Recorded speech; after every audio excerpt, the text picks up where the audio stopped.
Aí, meu amigo gaúcho que vive hoje no Paraná, como é que tá, Cristiano? Como vai, Brito? Tudo bem? Eu Por aqui estou tudo ouvindo você. Eu estou ouvindo você perfeitamente, só não estou vendo sua imagem. Tá faltando um ajustezinho na sua câmera aí. Enquanto isso, não chegou ainda. A imagem não chegou. Nossos convidados já estão chegando aí. Estou vendo gente aí que, logicamente, muita gente interessada no tema de hoje, que é o agro do Brasil, é protagonista. Agora sim estou lhe vendo. Tudo bom, um, meu amigo? um probleminha técnico aqui, esqueci de apertar o botão. Não vemos, isso aí sem problema nenhum, né? Tudo bem comigo? Eu tô bem, e você, Brito? Só nos contextualiza aí a sua localização, já conversamos outras vezes. Você é um gaúcho que anda pelo Brasil e me parece que atualmente Ponta Grossa, é isso? Contextualiza, por favor. Exatamente. Nasci no Rio Grande do Sul, meus pais são gaúchos, e saí muito novo, fui morar no Paraná e aí fui fazer faculdade fora, então fui para o Cerrado, fui para Goiás, onde eu fiquei durante 22 anos até retornar então para o Paraná. Então fiquei ali naquele eixo Goiás, Mato Grosso, morei em pelo menos 6 cidades diferentes, né? Morei em Minas também, né? Na divisa com Goiás, no Triângulo Mineiro. E mais recentemente, há um ano, eu voltei para casa, vamos falar assim, né? Hoje eu estou nos Campos Gerais, no Paraná, na região de Ponta Grossa. E antes eu ficava no oeste, né? Então, assim, fui pro oeste. Meu avô foi abrir terras no Paraguai, então morei fora também. Então, eu sou importado, tá importado do Paraguai. Ah, que bom. Meu amigo, enquanto a gente aguarda aqui a presença das gurias, Marcelo e Priscila, que participam juntamente comigo do Conexão Brasil, todas as segundas-feiras, vamos aproveitar o tempo aqui e contextualizar, antes de entrar no tema propriamente dito, né, o seu interesse pelo agro. A gente se conhece já, acho que há 2 anos, né, desde a nossa imersão lá na E3, e de lá para cá eu só vejo você falando em agro e só vejo que o agro cada vez tem espaço maior na grande mídia. Então é muito bom falar com quem entende desse assunto e quem está, logicamente, se especializando, né? A sua visão sobre o agro, como é que começou essa paixão pelo agro e toda essa sua formação? Eu costumo dizer, Brito, que então assim, eu não escolhi o agro me escolheu. Minha vida aconteceu de uma forma que eu adentrei o agronegócio, mesmo fazendo uma graduação, por exemplo, a minha formação é sistemas de informação, eu sou formado em tecnologia. Mas acabei adentrando numa grande empresa do agronegócio, onde eu acabei desenvolvendo minha carreira. E o agro, de certa forma, ele é apaixonante, né? Então, a gente entra e a gente vai se envolvendo é, de tal forma que é difícil sair. Eu digo sempre que quem entra dificilmente sai, dificilmente quer fazer outra coisa, não trabalhar dentro do agro. E não à toa o nosso tema de hoje, né? O agro protagonista. Eu tô vendo aqui muita gente entrando, gente te cumprimentando, ainda tem muita gente ligada ao agro que se interessa mais, mas eu acho que importante nessa live, nesse começo de live, é a gente falar sobre a importância do agro, não só para aquele pessoal ligado como você, ou seja, né, o agro faz parte da vida, mesmo que a pessoa não se deu por conta ainda, o agro faz parte da vida de todos nós, né? Nós que estamos fechados aqui no escritório, sem o agro seria complicado. Qual é a sua visão nesse sentido? Não, perfeita a sua colocação, Brito. O agro faz parte da nossa vida, né? Então, assim, a sua vestimenta, se não for sintética, é do agro, né? Então, nós somos, não à toa, né? A gente saiu de um patamar de importador de alimento para um grande exportador de alimento. Mas o agro não é só a exportação, né? É a geração de riqueza, é a geração de renda, é o o desenvolvimento, é o uso de tecnologia. Talvez o agro é o que mais se desenvolveu nos últimos 10 anos com relação a esses aspectos, né? E os produtores, né, assim, os agentes envolvidos dentro da cadeia cada vez mais interessados também em inovações tecnológicas, né? Então, por isso que eu falo que o contexto do agro ele é muito mais abrangente, né? Eu gosto, se me permite explicar um pouquinho mais, eu gosto de explicar o agro sendo uma grande cadeia de vários agentes, onde eu separo em 3 blocos. Nós temos o antes da porteira, dentro da porteira e o além da porteira. Então, antes da porteira é onde que eu estou inserido hoje, enquanto o responsável comercial de grãos dentro da Lavoro, que é a maior rede de distribuição de insumos da América Latina, onde a gente fornece os insumos lá para dentro da porteira. Aqui comigo antes estão instituições bancárias, estão aqui as que dão crédito rural, nós temos aqui as empresas de pesquisa e desenvolvimento, enfim, antes da porteira. E dentro da porteira, onde está um dos grandes agentes, um dos grandes protagonistas desse agro maravilhoso que a gente tem, que é o produtor rural. Então hoje eu falo que o protagonismo do agro se dá a esse protagonista, né? Que é o produtor resiliente, que passa pelas intempéries climáticas, que consegue aumentar a produção sem precisar aumentar a área. E depois da porteira, vamos falar assim, o além da porteira, que são as empresas de transformação, de beneficiamento, que transformam o farelo, que transformam isso em produtos que vão para as gôndolas do supermercado, assim como toda essa rede de distribuição. Então o agro é muito grande, o agro é gigante, né? Uhum. Eu estou vendo que a Marcelinha está chegando aí, a Mineirinha, nossa colega, também participante aqui do Conexão Brasil, apresentadora. A Priscila já comunicou aqui que está com problema, está lá em São Paulo, está com problema de trabalho, deve entrar mais adiante. Mas eu estou colocando aqui na sala, então, a nossa Mineirinha. Marcela Iaco, bem-vinda a essa Conexão Brasil. Você fala da onde hoje, Mineirinha? A Mineirinha às vezes está em BH, às vezes está em Brasília, onde ela trabalha. Vamos conferir, então. Mineirinha, onde você anda hoje? Olá, Brito, vocês estão me ouvindo? E vendo também. Vendo você toda de vermelho hoje aqui no Sul não seria bem-vindo.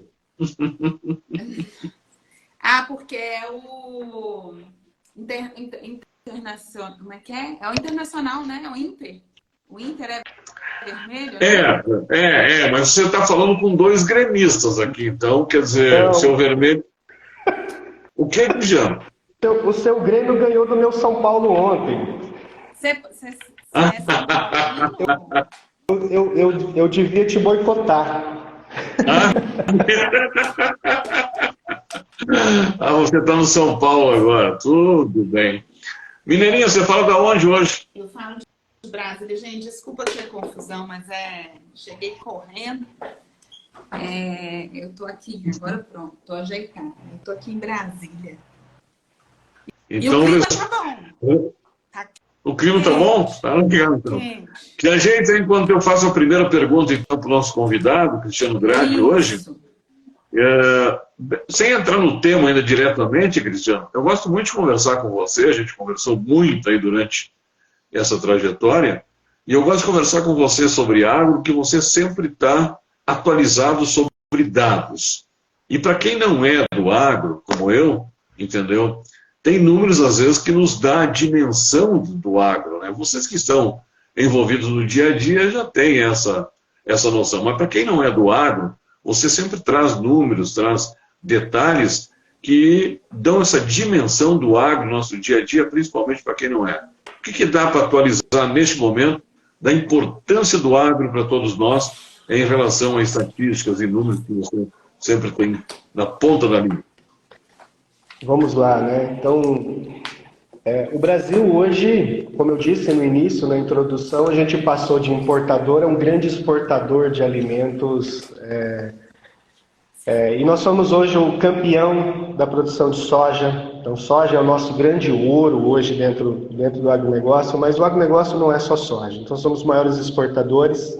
Os maiores produtores, os maiores exportadores. Estamos ali no top 3 na produção de milho, top 3 na produção de algodão. Somos hoje o maior de suco de laranja, também de café. É um cafezinho nosso, o agro nosso de cada dia, né? Então, se tomar café, vocês lembram do agro, tá?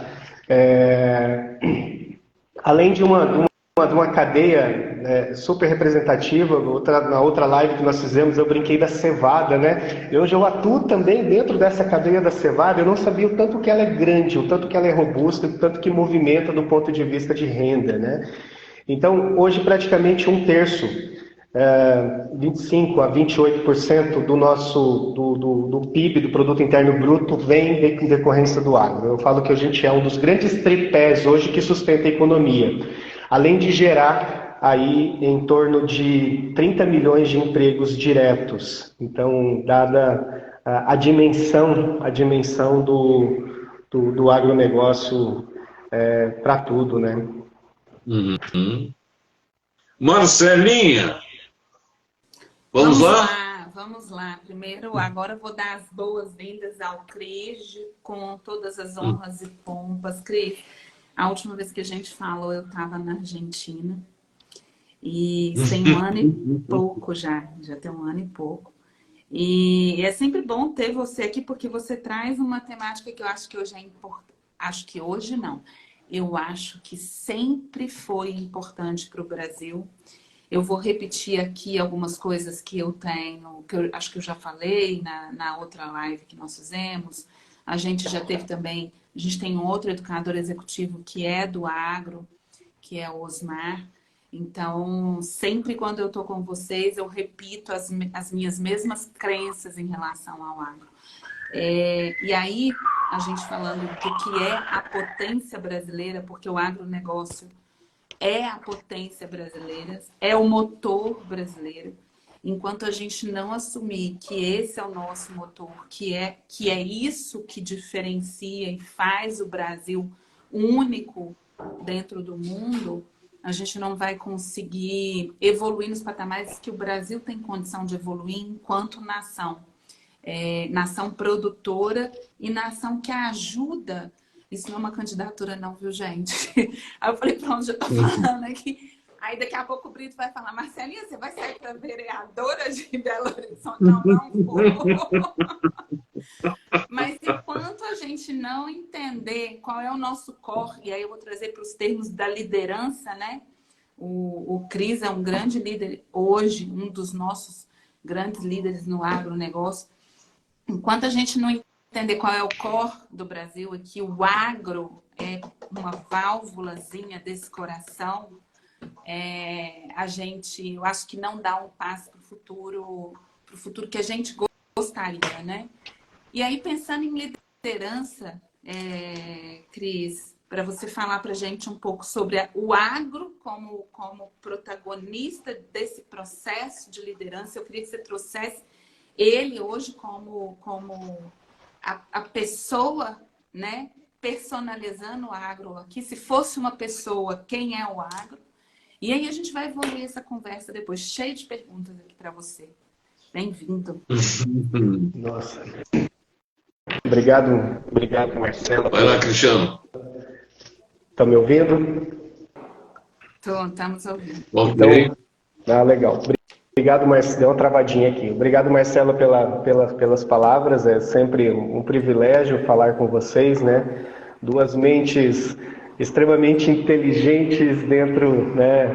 E traz essas perguntas assim que fica assim, pô, mas quem que é o agro? Eu acho assim, se a gente for transformar num personagem, né? Personalizar, né?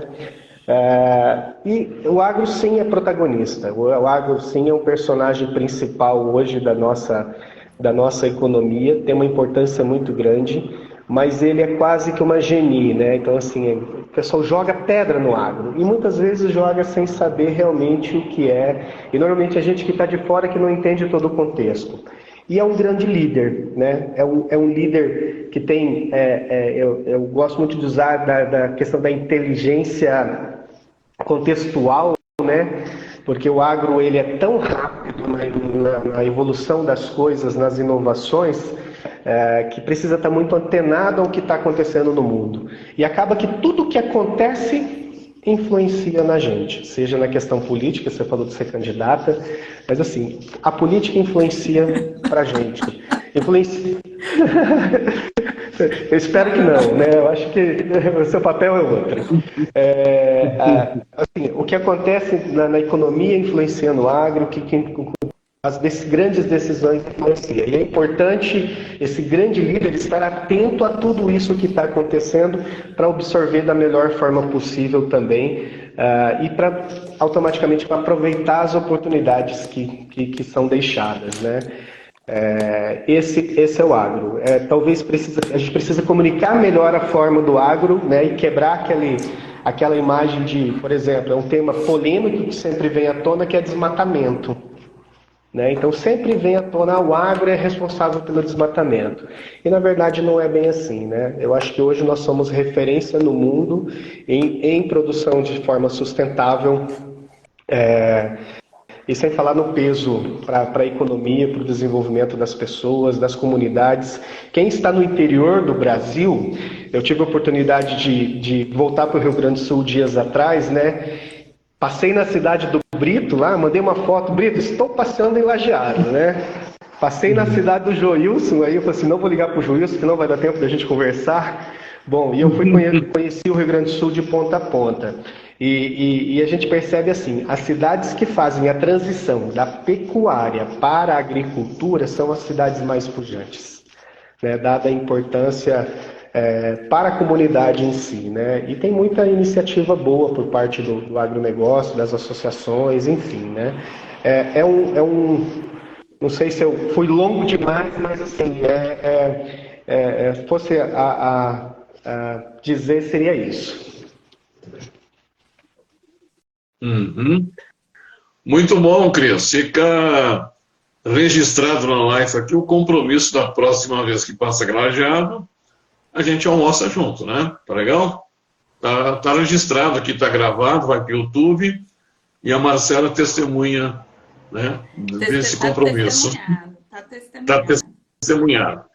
Ô, Cris, você fala sobre uma coisa que eu acho muito interessante, uma coisa bastante complexa, e o agro existe uma complexidade. E você, quando nas suas falas, você sempre aborda uma questão da diferenciação de duas coisas que são bem diferentes quanto ao desenvolvimento, que é a produção e a comercialização do agro. Você sempre deixa bem claro que as duas não andam juntas. Eu gosto muito desse seu contexto aplicado aí. Produção e comercialização no agro. Exato, Brito. Eu atuo diretamente nessa cadeia hoje e isso está muito relacionado àquilo que eu falei do dentro da porteira, né? Então, dentro da porteira, a gente hoje é imbatível em utilização de tecnologia e em produção e produtividade. O nosso produtor, o nosso protagonista, o grande protagonista do agro, que é o produtor rural, ele sabe produzir, ele conhece já o tempo, conhece a terra. A gente tem aí até uma novela em rede nacional que retrata um pouco disso, desse ambiente, né, de fazendas, de grandes... É claro que é ficção, mas sempre tem uma conexão com a realidade. Então ele já sabe utilizar a tecnologia, sabe produzir, e a gente tem aumentado a produção sem precisar aumentar a área. Isso é importante, isso que eu chamo de sustentabilidade, que é você tirar mais utilizando menos, né? Só que quando a gente fala no quesito comercialização, eu acredito que o produtor brasileiro, principalmente na minha cadeia que é de cereais, de grãos, né? Então assim, falando de soja e milho propriamente dito, ele acaba deixando, e aí eu posso estender isso para café, para outras commodities, tá? Ele acaba deixando dinheiro na mesa.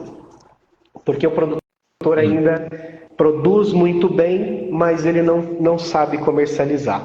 Ainda sempre carrega consigo a realização dos negócios muito no sentimento, muito na emoção e pouco na razão. Então, assim, a gente precisa realmente... Acho que a gente tem espaço para melhorar nesse aspecto, fazendo com que o produtor brasileiro, por exemplo, participe cada vez mais do mercado financeiro, né, através das bolsas de commodities, consiga entender os movimentos dos ciclos e saber se posicionar, pensando principalmente em gestão de risco. E ao risco de mercado, onde ele sempre está vulnerável. O produtor que aprender a negociar como o produtor americano faz, com uma ressalva, tá? O produtor americano tem subsídio, né? Nós não temos subsídio aqui. Lá ele tem seguro, né, de preço pago pelo governo. Aqui a gente não tem isso, então é muito que na raça mesmo, né? E a partir do momento que ele aprender como fazer, como implantar isso e trabalhar a gestão de forma planejada, de forma organizada, pensando em margem, não em preço, aí a gente muda de patamar. Por isso que eu digo sempre, que você falou da comercialização, que às vezes o produtor está deixando o dinheiro na mesa sem necessidade. Vou dar um exemplo do que aconteceu esse ano. Tivemos uma super safra de soja. Muitos não acreditavam. E a gente vinha alertando os nossos clientes, falando assim, ó, uma superprodução vai gerar um gargalo de logística e vai gerar talvez uma depreciação, e isso aconteceu nos prêmios, que é uma das variáveis que é na formação de preço da soja, e isso pode trazer para os preços para os patamares mais baixos e, consequentemente, você vai ter uma receita menor e muitos não vão conseguir, inclusive, fechar as contas, né? E aí ficaram muito no sentimento do que teve o ano passado, não acreditando que poderia ser um cenário diferente, e foi exatamente o que aconteceu. O inverso que nós tivemos no ano passado, nós vivenciamos esse ano. No Rio Grande do Sul, Brito, ainda foi pior. Teve uma quebra de produção, mas os preços ainda caíram, né? O Rio Grande do Sul ainda sofreu com o clima, só que quando a gente pega do centro-sul para cima, a produtividade foi muito grande. E com isso derrubou os preços e o produtor acabou ficando muito vulnerável. É onde que eu falo de utilizar essas ferramentas, principalmente como gestão de risco. Você esteve no Sul, Mar, deixa eu aproveitar a bola picando aqui, Mar. Você esteve no Sul agora, visitando o Sul. Qual é a avaliação que você faz dos prejuízos com relação à seca que nós tínhamos aqui no Sul? Bom, de certa forma, o Sul ainda tem uma vantagem que você consegue fazer mais de uma safra. Então, assim, o produtor ele utiliza, por exemplo, a pecuária junto com a agricultura, ou ele tem o arroz, que daí o arroz compensa um pouco a soja. Na soja, eu acredito que o produtor empatou, talvez não ganhou dinheiro, só que muitos conseguiram, por exemplo, fazer uma safrinha de soja. E aí isso daí agora, com um custo mais baixo, vão conseguir aproveitar. O Rio Grande do Sul, eu acho que sofreu bastante, talvez a Argentina que sofreu mais, só que a gente tem que lembrar que no Sul e na Argentina os custos de produção são um pouco mais baixos do que para cima. Então, com isso, uma coisa acaba compensando a outra e contrabalanceando de alguma forma. Foi ruim, mas não foi péssimo. Legal, então. Mar, você aí de Brasília. Uma ressalva também, né? Nós temos um trigo. O trigo no Rio Grande do Sul foi muito bom esse ano. Foi bom, né? Legal. Falamos mais do Sul depois. Vamos a Mineirinho agora. Eu tenho umas perguntas sobre produção, né? Eu gosto de assistir Globo Rural, né? Programa de televisão. Nem sei se estou fazendo jabá aqui, né? O Brito tem que pôr censura aqui. A gente não tem censura para nada, que a gente fala tudo. Quem sabe a gente não é convidado também, né, Brito, para poder colocar esse programa na televisão, né, não? Então, eu gosto de assistir programas da vida rural, vamos dizer assim.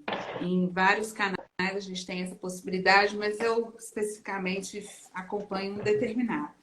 E aí eu vi recentemente, eu gosto principalmente da parte de desenvolvimento da agropecuária que a Embrapa faz, mas eu vi recentemente uma reportagem sobre a falta de silos de armazenagem. Eu acho que você falou alguma coisa aí um pouquinho antes, Cris, que é do produtor estar preparado para o volume de soja, acho que soja e milho, não sei se o milho também, mas pelo volume de produção que ia vir, e a gente não ia ter como escoar essa produção, porque a gente não tem logística suficiente para fazer isso.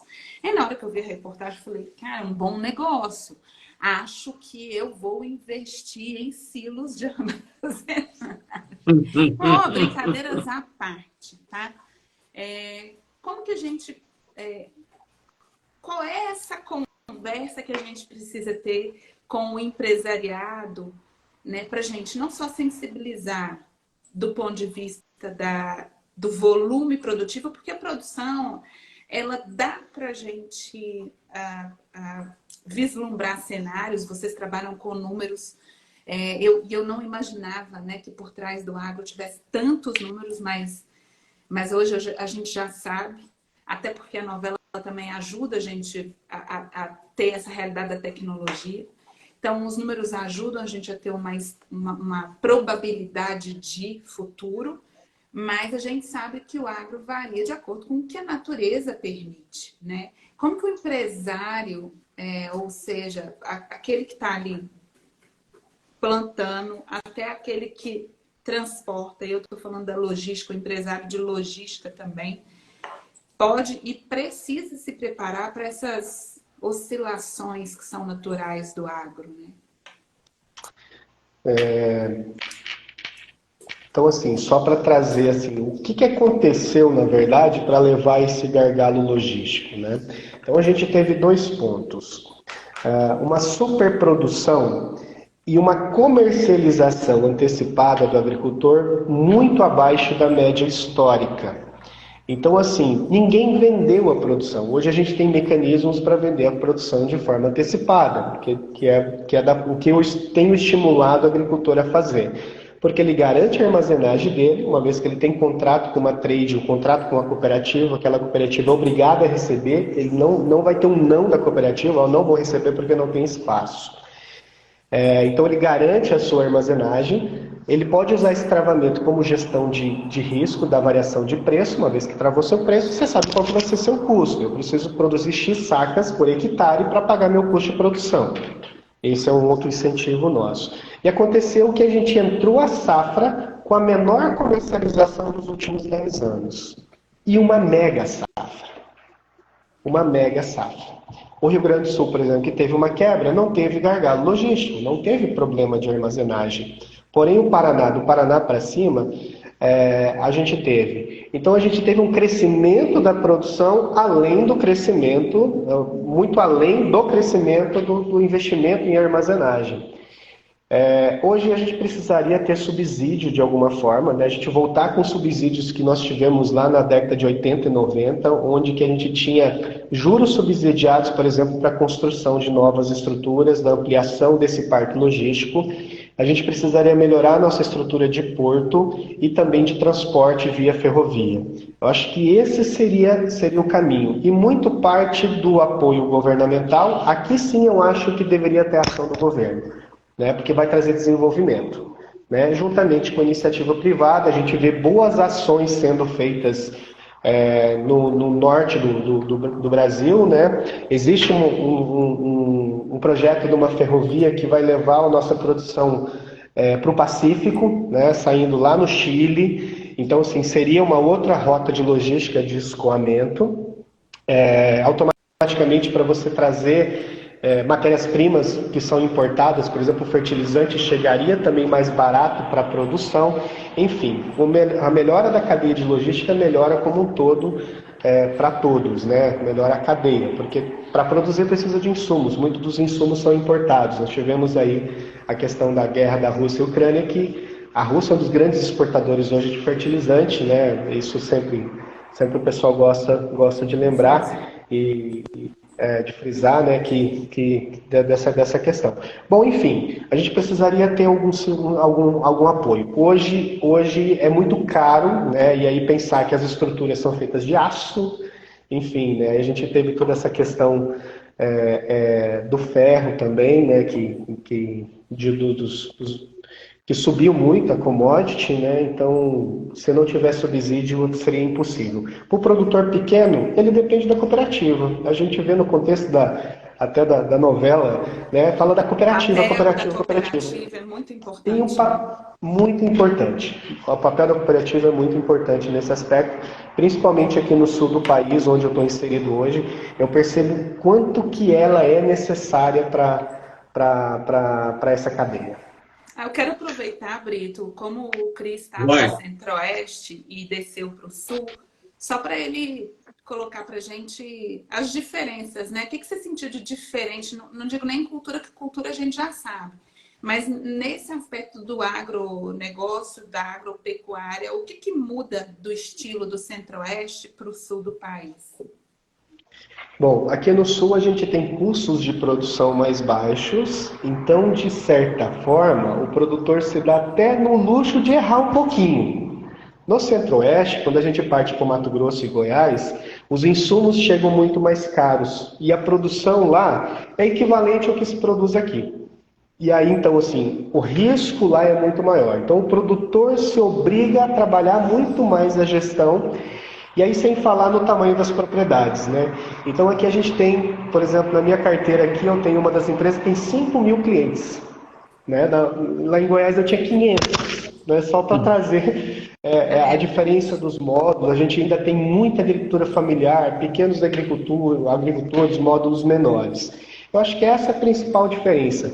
Os desafios são os mesmos, tá? Então, assim, como você utilizar a tecnologia, né? Como você conseguir produzir mais numa menor área, como a questão da comercialização, que eu frisei agora há pouco, né? Como melhorar na comercialização e evitar de deixar dinheiro na mesa, né? Aquele dinheiro que poderia estar dentro do bolso, está ficando fora. Os desafios para todos são os mesmos. Mas eu acho que o principal é isso, é o tamanho do agricultor, né? E a questão da estrutura. Uhum.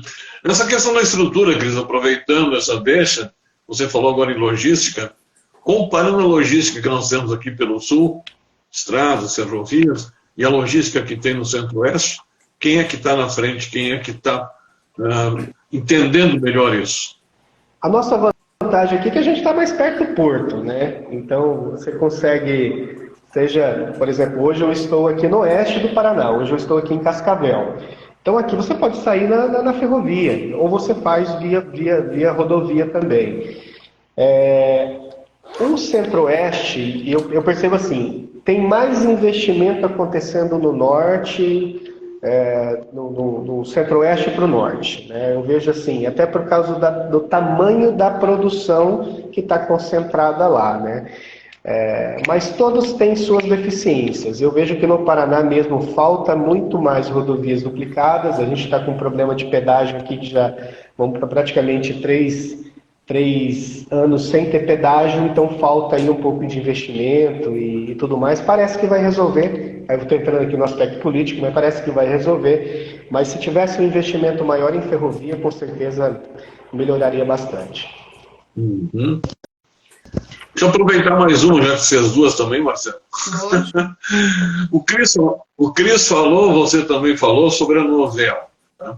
Eu quando eu via, não tenho assistido, porque tem aula à noite, mas quando eu vi a chamada da novela, logicamente lembrei do meu amigo Cristiano Grande. Né? Eu acho que todo mundo da E3 provavelmente passou por isso.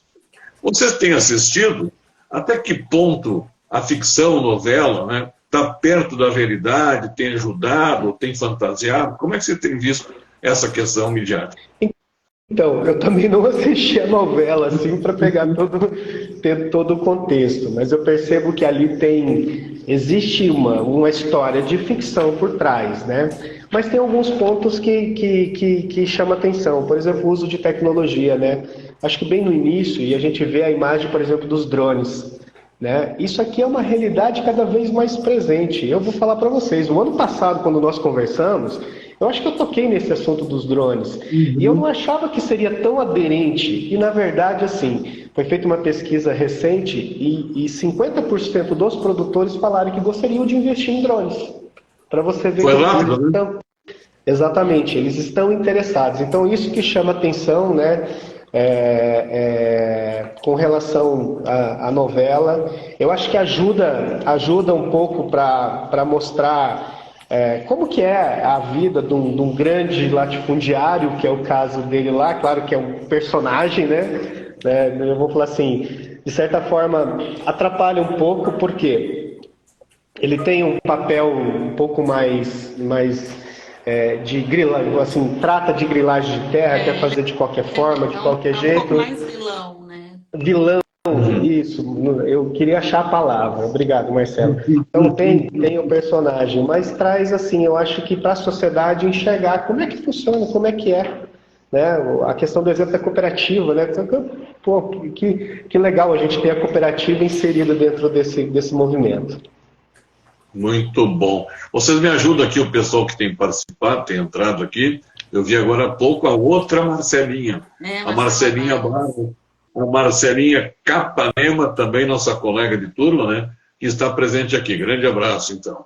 Vocês podem me ajudar aí também. Eu vi entrar aqui a Andréa Meneghini, minha grande mentora na comercialização de commodities aqui, está aí nos prestigiando também. Valeu, muito obrigada bom. Pela audiência. Né? Seja bem-vindo. Mineirinha, vamos colocar as cartas da Mineira na mesa aí para os nossos convidados? Cartas na mesa. Gostei desse Tem quadro novo aqui, Cristiano, te prepara aí. O Brito foi mais objetivo, cartas na mesa, eu chamo de provocações filosóficas. Até o final do ano a gente acerta o nome do quadro. Muda o nome de novo, enfim. A gente está precisando de um diretor de produção para fazer isso pela gente. O Cris, é o seguinte, a gente escolheu um conjunto de cartas, a gente tem várias aí nas livrarias e tal, mas a gente escolheu cartas que chamam Exercícios de Virtudes. Eu gosto muito de filosofia, né? E aí o Brito me deu essa alegria de poder trazer um pouco de filosofia para essa conversa. Mas não é nada tenso não, viu, Cris? É só uma pergunta de 1 milhão. E de 100 cartas aqui, eu escolhi 10. Li alguma coisa que tivesse mais a ver aqui com o nosso contexto. E aí você pode... Eu conto aqui, se você quiser, eu começo a contar a carta número 1, 2, 3, 7. Então tem 10 aqui, você escolhe uma e vamos ver. Eu quero... Então vamos lá. Aqui você chama de número 8. 2, 3, 4, 5, 6. O Cris entendeu que direita e esquerda ia ter problema, né, Cris? A gente fica meio espelhado às vezes, né? Eu fiquei pensando assim, ela vai pegar de trás para frente, deve, né? Né, Brito? Olha, eu sempre falo, gente, as cartas, elas são preciosas aqui nesse programa, porque sempre ela traz alguma relação com a temática. Né? E a gente estava falando algumas coisas aqui antes e tal sobre grilagem, o papel do vilão, né? A gente teve... Deixa eu só fazer um parênteses aqui, Brito. Uma novela antes dessa, a gente falou da pecuária, e aí no papel de um protagonista bonzinho, né? Que era no Pantanal, e agora uma novela depois, a gente está falando do agronegócio, agora com o papel de vilão, né? Eu gosto da magia do cinema, do teatro e das novelas, né, da televisão, porque na mesma temática você consegue trazer personagens tão diferentes e tão alinhados com a vida real, né? E vamos lá. Não é de Pitágoras, é de Protágoras, que é parente de Pitágoras. O homem é a medida de todas as coisas. E aí, qual é a reflexão? O cuidado e o respeito às pessoas e à terra, eu vou sempre fazendo meus adendos aqui, viu, Cris? O cuidado e o respeito às pessoas e à terra devem vir antes de dinheiro, de sucesso ou de ganâncias, né? Como que a gente pode analisar o agro? Aí eu estou aqui criando em cima da questão, do ponto de vista, né, de questões relacionadas a risco, que é a tua temática, e aí o risco atrelado às pessoas e à terra, né? Dilemas éticos no trabalho e quanto isso afeta o nosso agronegócio. Então, vou repetir. O homem é a medida de todas as coisas. Bom, a terra é um grande patrimônio hoje do agro, né? Então, assim, eu disse do agro antes, dentro e fora da porteira, mas dentro da porteira, que é o meu contexto principal, é a terra, né? A ênfase da terra. Qual que é o cuidado que a gente tem que ter Porque ali está o patrimônio, é dali que sai a produção, né? Então, do ponto de vista agronômico, são cuidados especiais para a gente não ter problema de erosão, para a gente manter a microbiota do solo, que é o que vai ajudar na produção, é o uso de biológico, por exemplo, para estimular cada vez mais isso. Nós temos a questão do respeito à propriedade, né? Então, quando a gente traz para um viés aí, por exemplo, de reforma agrária, que a gente vê que a reforma agrária hoje ela é muito mais uma questão política do que uma preocupação com a reforma agrária propriamente dita, né? Não tem mais isso, né? Talvez antigamente tinha. Então, é o direito à propriedade. Então, assim, cada um tem o que é seu, você não vai tomar o do outro, né?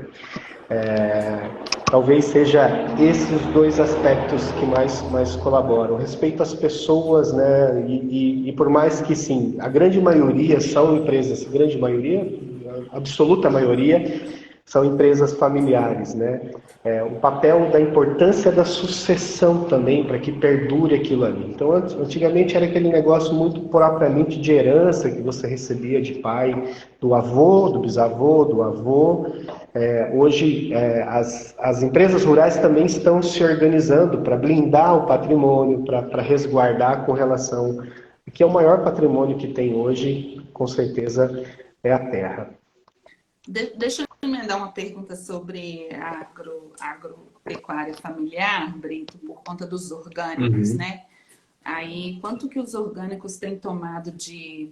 Não é tomado de espaço no sentido de tirar o espaço de ninguém, mas é ocupado um espaço que é da agricultura familiar, porque o orgânico está ali, e a gente tem visto mais nas prateleiras. Mas como que é isso por trás das câmeras? Você que está aí por trás dos bastidores do processo. Marcela, é nicho. Isso é um nicho. É um nicho de mercado, tem quem paga, tem quem compra e tem gente explorando isso daí. Então, assim, pouco afeta as grandes produções, né? Então, normalmente, sim, orgânico está concentrado em produções menores, né? Em agricultura familiar, que eu acho que é a forma que o pequeno compete com o grande. E não é nem uma questão de competir, é de se manter sustentável na atividade, né? A gente vê boas iniciativas, né, com relação a isso, principalmente produção de legumes, né, e verduras, né, e vegetais como para consumo humano, de orgânicos. E tem nicho, né? Você vê a produção de ovos orgânicos, né, ovos caipiras orgânicos, com galinha solta, pensando no bem-estar animal, e enfim, né, tem boas iniciativas, umas maiores, outras menores, mas tem boas iniciativas nesse sentido, mas eu vejo que é um nicho. Cristiano Grades, especialista em agro, participando hoje, educador executivo, nossa turma, né, está aí participando e nos trazendo aí todas as informações sobre o agro. Você comentou agora há pouco, Cristiano, e a grande mídia, logo começou a guerra lá da Rússia e da Ucrânia, era manchete todo dia, e agora parece que parou um pouco, né? A questão dos insumos, que no primeiro momento preocupou a todos, foi resolvido? O Brasil se deu por conta da alta dependência que tinha nessa questão? O que aconteceu que não se fala mais? Como é que está essa questão? Bom, aí nós temos, por exemplo, né, vindo da Rússia, Bielorrússia, aquela região do conflito, nós temos aí os fertilizantes, né? Houve uma corrida absurda, né, para todo mundo comprar, e aí tivemos um gargalo logístico, porque daí também navio não estava transitando, e muito das altas de preço se deram, inclusive, por causa dos fretes marítimos, né? Então você teve tudo isso.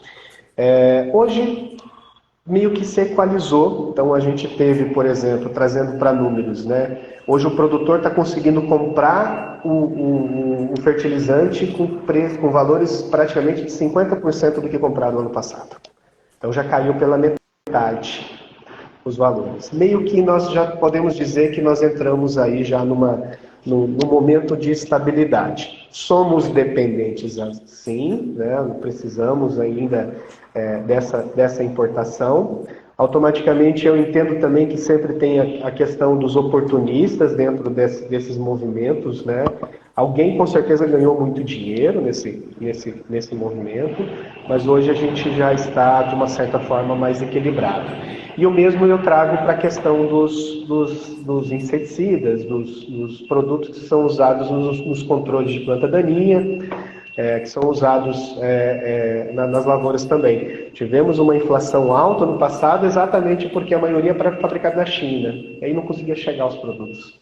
Você tinha um problema de transporte, você tinha um problema de lockdowns e fechamento de fábricas, e hoje a gente já tem um estoque já mais regulado, inclusive uma oferta muito grande de produto que levou os preços lá para baixo. Lei da oferta. Oferta e demanda é o que rege o agro, é o que rege o mercado de commodities. Temos a médio ou longo prazo de resolver essa alta dependência? Precisa de investimento. E assim, investir às vezes em extração mineral, ela não é, assim, de certa forma não é barato, né? Não é barato mesmo.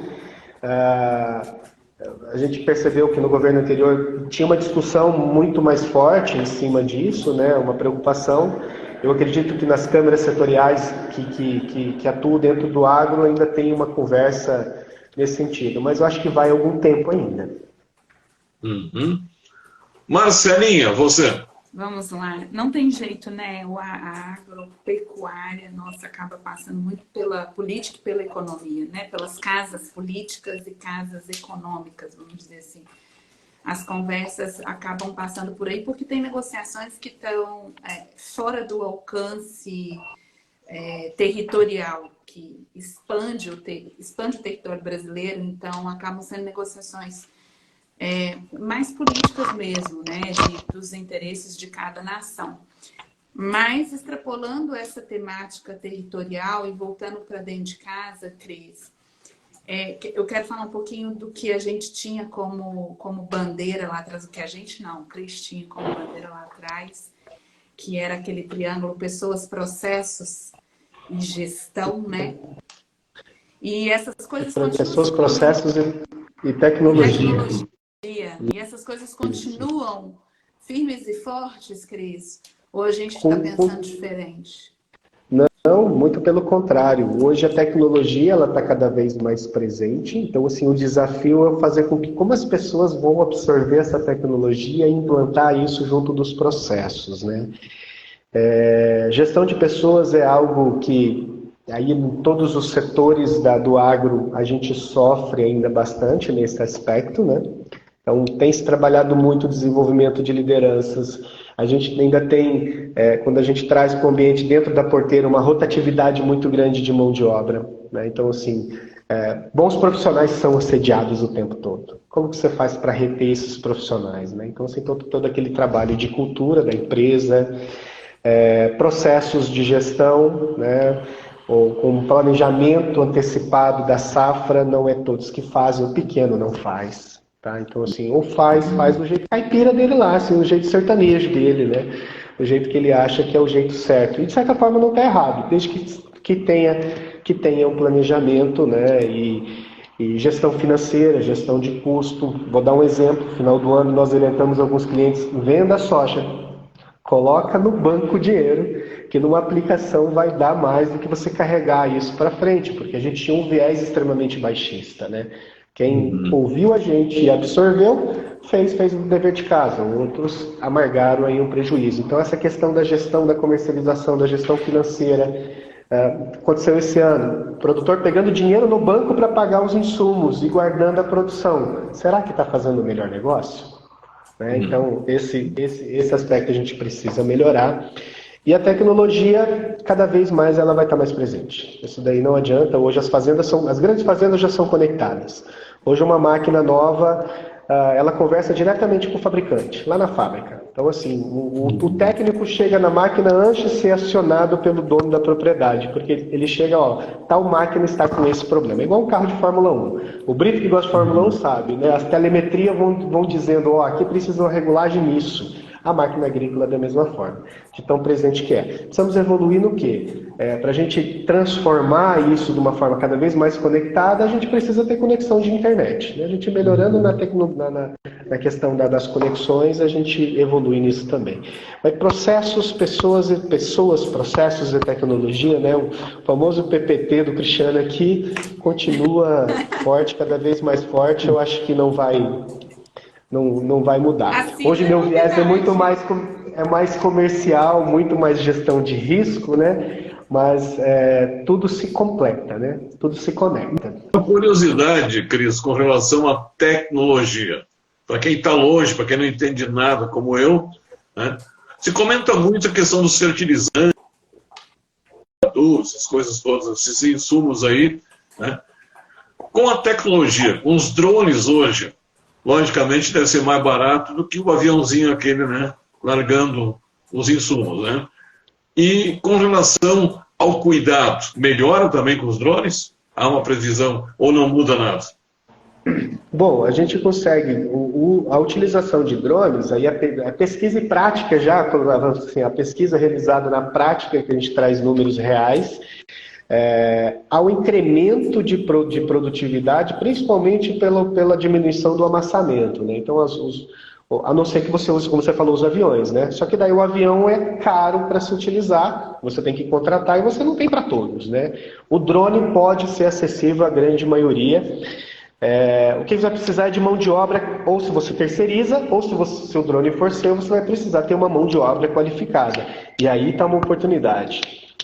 Profissional, Em vez de operador contratar o cara, em vez de contratar o cara da enxada, tem que contratar o cara do controle remoto, o piloto. Piloto de drone hoje está em falta no mercado, então quem quiser adentrar esse meio, normalmente hoje as propriedades querem engenheiros agrônomos, porque daí eles podem assinar receituário, também receituário técnico, né, pelo uso dos defensivos agrícolas, né? Mas piloto de drone hoje é uma profissão que está sendo demandada bastante. São profissionais muito bem pagos, inclusive, para isso. Os produtores têm terceirizado. Então, hoje você já tem N empresas, aqui no Paraná mesmo, N empresas que prestam serviço de aplicação via drone. E aí eu vou mais além, né? Às vezes já vendem o próprio defensivo agrícola aplicado. Então você não compra o defensivo, mas você compra a aplicação do defensivo, né? Então já está nichando também e levando prestação de serviço para dentro da propriedade, é o terceiro setor adentrando a propriedade rural. E aí, tecnologia que você disse também, nós temos uma coisa muito importante que está acontecendo no Brasil, que é o uso dos biofertilizantes, né? Então, assim, onde tem acesso aos fertilizantes biológicos, a gente percebe que o pessoal tem utilizado bastante, até para trazer o custo de produção mais baixo e automaticamente aumentar a rentabilidade. E a saúde das Tá aí, pessoas menininha, também, você vai Cris? investir em armazém, eu vou investir em piloto de drone, então. Você, Marcelo.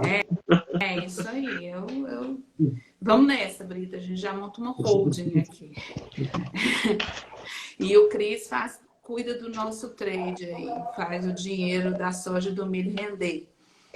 Podemos fazer só papel. Precisamos nem ter soja, tá, Marcelo? Só no papel, né? Ô, Cris, você falou da tecnologia também nos fertilizantes. A gente pensa na tecnologia em máquinas, né? Mas a tecnologia hoje, ela está no DNA do que é produzido e daquilo que eu uso para fomentar a minha produção. Então, eu estou falando de produtos agrícolas pensados hoje, não só do ponto de vista da rentabilidade da minha... Eu fico querendo usar os termos bonitinhos corretos, né? Então, estou aqui construindo. Então, não só na rentabilidade da minha produção, ou seja, que a minha produção produza mais, mas que eu produza mais de uma forma saudável. E aí eu estou falando de produtos que são desenvolvidos, a Embrapa é um deles, eu já tive o prazer de estar lá dentro e ver como eles trabalham. Então, é um dos grandes desenvolvedores de tecnologia agropecuária, mas não é a tecnologia máquina, nem digital, nem rede, nem internet, né? É essa tecnologia biológica que também fomenta a nossa agricultura e a nossa pecuária para a gente se alimentar mais saudável, né? Eu queria que você explorasse um pouquinho mais isso. Rapidinho, eu estou olhando para o tempo aqui agora, mas é porque eu tenho muita curiosidade nessa biotecnologia voltada para o agro. Isso. Estamos indo para o final. Então, legal. Mas, sem dúvida, essa é a bola da vez, né? A gente tem crescido muito eu que estou aqui na cadeia onde que há a distribuição de insumos, a gente vê que o produtor está demandando cada vez mais o uso da biotecnologia e tem crescido esse mercado dentro do país. Mas eu acho que um dos grandes pontos é a questão da sustentabilidade, né? Como que você produz mais no mesmo espaço de terra, né? Então, assim, não vou aumentar, não preciso derrubar árvore ou tirar o gado do pasto para aumentar a produção. E através da biotecnologia, então a gente tem pesquisa da área privada, pública, Embrapa, como você disse, tem estimulado e desenvolvido isso cada vez mais. O uso de drone, por exemplo, um dos pontos é a questão da diminuição do uso de água, né? A gente não falou de água aqui, mas a água é essencial. E assim, para você fazer a aplicação, você precisa de água. Um trator grande de 2, 3, 4 mil litros é diferente de um drone de 40 litros. Então você utiliza menos águas. E aí, claro, é aderente para todos os produtores? Talvez não. O mais conectado, sim, até vai para o lado da sustentabilidade. O mundo lá fora está pedindo isso da gente, né? E a gente está, na verdade, a gente está entregando isso, talvez é só a comunicação que não está chegando para todos. Que a gente produz de uma forma sustentável, né? Que seja no aproveitamento, por exemplo, dos aviários, né, dos suínos, da suinicultura, tudo você acaba aproveitando. E esse é um ponto importante, sim, com certeza, viu, Marcelo? Legal. Ô, Cris, para encerrando, estamos encerrando já, eu gostaria que você, como gaúcho que vive no Brasil, aí se adapta a qualquer região do Brasil, que você nos falasse um pouquinho sobre Ponta Grossa. Como é que é Ponta Grossa na sua área e no restante, né? Tem diferenças aí, você que andou no Mato Grosso, você que andou na Argentina, que é aqui do Sul. Quais são as características de Ponta Grossa? Bom, os Campos Gerais, que a gente chama aqui no Paraná, são das regiões mais altas do estado, né? Ponta Grossa deve ser uma das cidades mais frias do Brasil. Tá? Então, Seria mais ou menos Vacaria para nós aqui, Bom Jesus? Isso. A gente está muito próximo de Curitiba, então a gente está a 110 quilômetros de Curitiba, que é a capital mais alta e mais fria do país, e nós também estamos ali a mais ou menos 1.000 metros, acima de 1.000 metros de altitude. Então é uma cidade fria, é uma cidade que, por exemplo, dentro da agricultura, tem um peso muito grande a cultura de inverno, né? Até porque a gente não consegue, por exemplo, plantar milho no inverno como a gente planta no cerrado, que seria o milho de safrinha. Aqui a gente planta cevada e planta trigo, principalmente, são as duas principais culturas. É uma cidade que tem um campus universitário, vive em função das universidades, mas também tem grandes indústrias, né? Então a gente tem duas grandes empresas de cerveja, duas cervejarias. Está sendo construída, se eu não me engano, a maior maltaria do Brasil, com certeza, mas não sei se é da América Latina, uma coisa muito grande. Nós temos aqui a parte de laticínios, porque a gente está aqui do lado de Carambeí, onde que se produz muito leite, então beneficia dentro da cidade. Enfim, uma cidade industrial que respira agronegócio. E além de ter as indústrias de transformação, mas todas voltadas para o agro. Grandes indústrias de soja, né, de esmagamento de soja, produção de farelo. Uma cidade de 400 mil habitantes. De todas que eu já vivi, é a maior, tá, gente? Eu sempre vivi no interior. É um interiorzão desenvolvido, parece cidade grande. Mesmo sendo frio, a cerveja é mais consumida aí do que o vinho? O Brito, lá em casa tá meio a meio. Meio a meio? Eu não era um bebedor de vinho, agora tô me especializando. Amei. Certeza. Muito bom, meu amigo. Marcelinha, seu adeus, hein? Um beijo para a Lu, que ela está aqui até agora, viu, Cris? Assistindo a Oh, gente. que legal. Vamos ter convenção de novo, quero vê-los lá de novo. Então, muito obrigada pela tua presença, por trazer as novidades do agronegócio para gente. E você é figurinha permanente do nosso processo, né, Brito? Obrigadão, viu, Cris? Imagina, sucesso para você. Sempre muito atualizado, sempre trazendo informações novas. Vamos ver o que vem depois do drone, né? Porque a agro não para, né? E sempre que eu vejo aquele comercial na televisão, agro é pop, adivinha de quem eu lembro, Marcelo? Meu grande amigo Cristiano. Agro é gente, né? Agro é gente. Não tem como não lembrar do nosso amigo Cristiano, né? Meu amigo, muito obrigado. Fica o compromisso aí com o almoço, então, tá? Somando muito aqui no Conexão, sempre bem-vindo. Muito obrigado. Sentimos falta de você, Priscila Freitas, né? Priscila hoje não pôde participar, e também foi colega. Ela está negociando um contrato, que eu fiquei sabendo. Vamos deixar bem claro aí que ela não está, porque normalmente quando alguém não aparece num programa ou 2 programas, né, vem aquela boataria de que está assinando com o concorrente. Né? Ou seja, vamos deixar bem claro que a Pri não está assinando com Globo, nem CNN, nada. Ela continua sendo do Conexão. Meu amigo Cristiano, muito obrigado. O dia que vocês quiserem ser os entrevistados, me convidem para eu entrevistar vocês, tá? Gostei! Vamos inverter essa sabatina. Marcela, fica o recado aí. Quem que é o próximo? A hora que for a vez do Brito, vocês me avisam, tá? Tá bom, então. Tá bom. Um abraço. Um abraço, pessoal. Lembrando que na próxima segunda-feira nós vamos ter aqui uma colega gaúcha, a Anne Ganzi, que é advogada, vai falar sobre direito tributário. Ela é, como o Cristiano é do agro, assim, especialista, ela é do direito tributário. Então, um assunto também de interesse geral, na próxima segunda-feira, com a educadora executiva Ana Ganzi, gaúcha de Porto Alegre. Obrigado, pessoal. Até. Tchau, gente. Tudo de bom. Obrigado.